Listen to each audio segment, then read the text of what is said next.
Nhaia, ndereie, nhaia, ndereie, nhaia. Vou chamar Zé Tambozeiro. Outros quilombos coloniais. Surgiram quilombos e mucambos nos quatro cantos do Brasil. No alvorecer do século XVII, Sergipe já constituía empório de mucambos. Entre 1660 e 1663, explodirá uma repressão capitaneada por Fernão Carrilho, que também depois comandaria tropas contra Palmares. Os primeiros registros que temos sobre mucambos no Rio de Janeiro são de 1625. 20 anos depois, o Senado da Câmara já regulava os pagamentos dos capitães do mato que percorriam as cidades, os subúrbios e o interior. Em 1659, surgem denúncias de continuadas fugas e estabelecimentos de quilombos nas margens do rio Paraíba. Quase 10 anos depois, os quilombos encravados na Serra dos Órgãos preocupavam as autoridades que temiam situações semelhantes em fazendas dos subúrbios da cidade, pois já eram registrados assaltos de quilombolas em Inhumã e São Cristóvão. No final do século XVII, o problema dos mucambos já chegara com força nas circunvizinhanças do sertão carioca. Habitavam as cabeceiras do rio Guandu e realizavam saques em fazendas da região em 1691. No século seguinte, os problemas só aumentaram, ainda mais com o crescimento do tráfico negreiro e a montagem de fazendas de açúcar em torno da Baía de Guanabara. Entre 1711 e 1713, foram mobilizadas tropas contra os quilombolas de Santo Antônio de Sá, Magé, São João do Icaraí e Macacu. Um grande quilombo colonial no Rio de Janeiro, embora pouco conhecido, se estabeleceu nas margens do rio Bacaxá, em Saquarema. Era uma localidade próxima a Cabo Frio, entre sertões, áreas litorâneas com povoamento esparso e a utilização de escravos espalhados em fazendas de gado, engenhocas de aguardente e engenhos de açúcar. As notícias ganharam força no ano de 1730, quando foi preparada uma expedição punitiva. Denúncias anteriores falavam de saques em fazendas e assassinatos realizados por grupos de mais de 50 negros armados com arcos e flechas e armas de fogo. Dizia-se que os quilombos eram antigos com casas e roças bem situadas, havendo mesmo um quilombo velho de ocupação bem mais antiga e um quilombo novo recentemente estabelecido. A repressão foi autorizada pelo governador da capitania do Rio de Janeiro, que reuniu tropas das vilas de Maricá, Saquarema e Santo Antônio de Sá.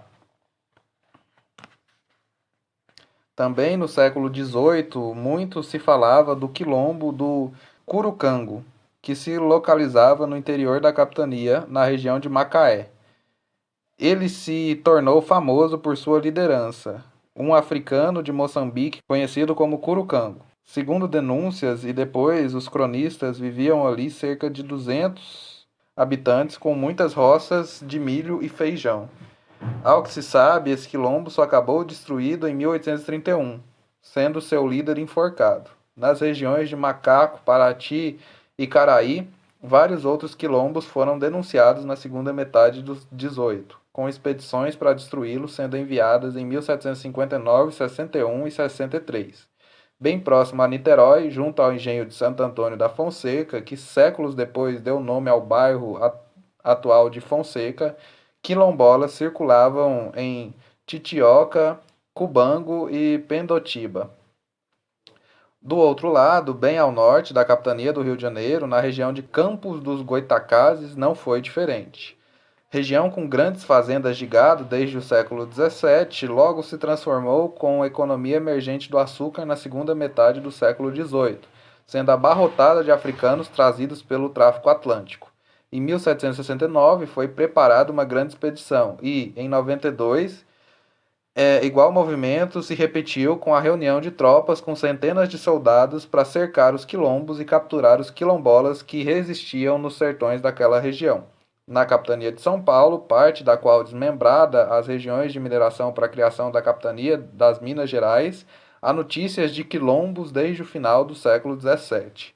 Várias câmaras paulistas da Vila Real, Cubatão, Ubatuba, Itapetininga e Santos já publicavam determinações quanto às ações dos capitães do mato e à preparação de expedições para combater os quilombos. Entre 1722 e 27, surgiu uma legislação municipal específica para combater fugitivos e os inúmeros quilombos que ali existiam. Em Mogi Guaçu, denúncias revelaram haver mucambos maiores e mesmo um quilombo muito grande em Jundiaí, causando graves prejuízos aos fazendeiros. Na passagem do século XVIII para o século XIX, há evidências de que muitos quilombolas, em Piracicaba, Sorocaba e Tietê, estavam migrando para regiões mais interioranas das Minas Gerais e também Goiás, procurando novas áreas para se protegerem da repressão. Coexistiram, então, na região tanto grupos de fugitivos e pequenos quilombos volantes, com menor população e mais itinerantes, como mucambos com maior densidade populacional. Também havia migrações no sentido inverso, com quilombolas passando das regiões mineradoras para locais mais afastados, muitos dos quais áreas indígenas. Ainda assim, em 1778, falava-se que entre Itu e Tietê havia pelo menos dois grandes quilombos compostos de fugitivos que tinham vindo de regiões mineradoras. Os rios Tietê e outros ajudavam no movimento migratório de vários mucambos, segundo denúncias feitas em 1789. Em 1802, próximo ao rio Piracicaba, foi atacado um quilombo constituído por fugitivos das zonas mineradoras da capitania de Minas Gerais. Junto à vila de Paranaguá, no Anhaiá, tinha se formado um quilombo. Em 1811, falava-se o mesmo para a região de Linhares. Nas primeiras décadas do século XIX, denúncias garantiram que muitos quilombos tinham se formado nas confluências da cidade de São Paulo, como nas freguesias de Penha, de São Bernardo, de Santana, de Nossa Senhora do Ó, de Cotia, de Santo Amaro e da Conceição. As regiões açucareiras de Itu, Sorocaba, São Carlos e Porto Feliz foram também pontos de concentração de mucambos estabelecidos nas primeiras décadas do século XIX.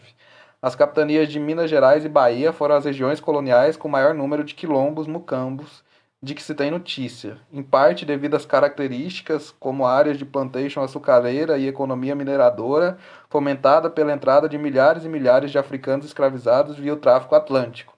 Inúmeras unidades produtivas foram montadas com uso extensivo e massivo de africanos. Muitos escravos, mais fugas, muitas vezes, e com elas o estabelecimento de mucambos, como eram denominados mais para a Bahia e também quilombo, termo usado mais para Minas Gerais. O conhecimento que temos deles se deve ao estudo detalhado em fontes coloniais no Brasil e Portugal de importantes historiadores.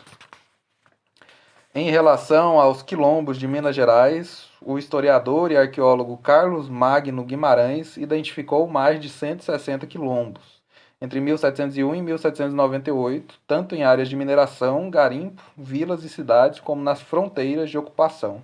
As áreas de Mariana, Sabará, Cerro Frio, Tijuco, São João del Rei, Baependi, Vila Rica, Caetê, Campo Grande, Rio das Mortes, Diamantina, Pitangui, Paracatu e outras logo ficaram conhecidas pela ocorrência de quilombos.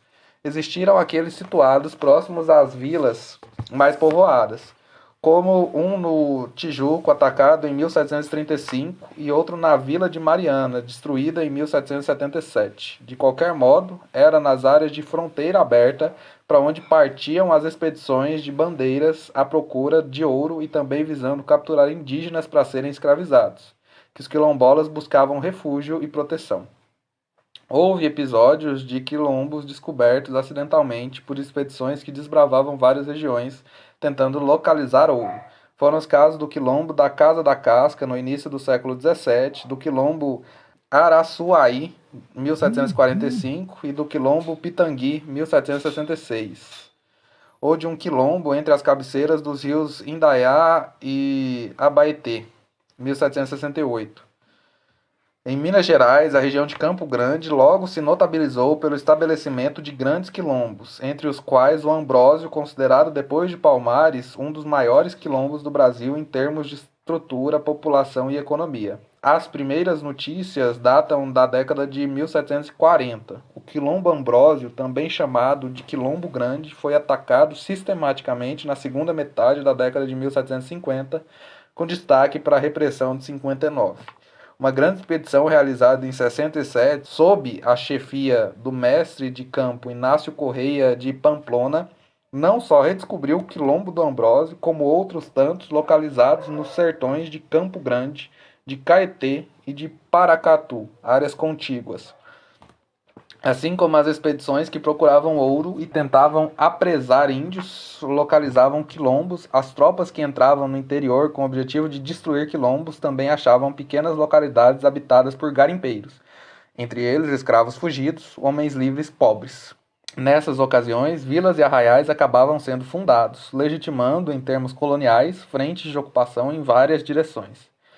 Capelas e igrejas eram erguidas em muitos lugares, em outros eram construídas pequenas pontes que facilitavam as entradas das tropas, sem falar de lavouras plantadas com o objetivo primeiro de abastecer as tropas. Enfim, as expedições contra os quilombos muitas vezes duravam anos e anos a fio, de caminhos percorridos e áreas desbravadas, assim como frente de ocupação e colonização. Junto com o comércio clandestino de ouro e diamantes, os problemas crônicos da fiscalização e impostos, a repressão, a dificuldade foi tema recorrente na correspondência das autoridades de Minas Gerais. Há indicações de que o uso sistemático de capitães do mato, prática sancionada em lei em meados do século XVII, surge com força nessa região. A ideia era imediatamente perseguir fugitivos e combater os pequenos quilombos recém-formados para impedir que eles se transformassem em grandes quilombos, com habitantes e estrutura, como Palmares. Patentes, licenças para pedestres, capitães do mato e capitães de assalto, termos utilizados para aqueles que perseguiam os fugidos e recebiam remuneração, proliferaram desde o início do século XVII. O descobrimento de ouro e diamantes, o apogeu e depois a decadência da mineração foram acompanhados pelo desenvolvimento de quilombos por toda parte. Autoridades coloniais discutiram abertamente sobre a melhor maneira de evitar fugas, destruir os quilombos e punir os quilombolas. Houve quem defendesse que os capturados nos quilombos devessem ter cortado a orelha ou os tendões do calcanhar para impedir novas fugas. Centenas e centenas de fugitivos e quilombolas capturados foram marcados a ferro e fogo com a letra F nas costas e ombros, a marca do fugitivo. Os quilombolas da capitania da Bahia são bem conhecidos em virtude dos estudos de Stuart Schwartz. São tão esparsos e numerosos como aqueles de Minas Gerais, porém mais antigos, haja vista que a capitania da Bahia data do século XVI. Proliferaram por todos os cantos e direções em áreas de montanhas, planícies, recôncavos e sertões. Em Itapicuru, já se falava dos mucambos em 1601. Outros foram combatidos em 1661 na região de Cachoeira e Imbiara. No final dessa década, vários mucambos foram atacados em Moragogipe, Paraguaçu, Pirajuí e Jaguaripé. No século XVIII, o problema só aumentou de gravidade. Entre 1705 e 1714, foram localizados em Jacuipé, Cachoeira, Jacobina, Caranhanhã e São Francisco. Nos anos de 1723 a 34, os mucambos de Quiricós, Nazaré das Farinhas e Santo Amaro da Purificação foram tormento das autoridades baianas. Na mesma década, quilombolas migraram para as margens do Rio das Rãs e Parateca, perto do sertão do Rio São Francisco, área do Rio das Contas e Jacobina, enquanto outros tantos andavam nas vizinhanças de Camorogipe. Na segunda metade do século XVIII, os principais temores vinham de Jaguaripé, com o estabelecimento de vários mucambos. Há notícias de mucambos na Vila da Cachoeira em 1797.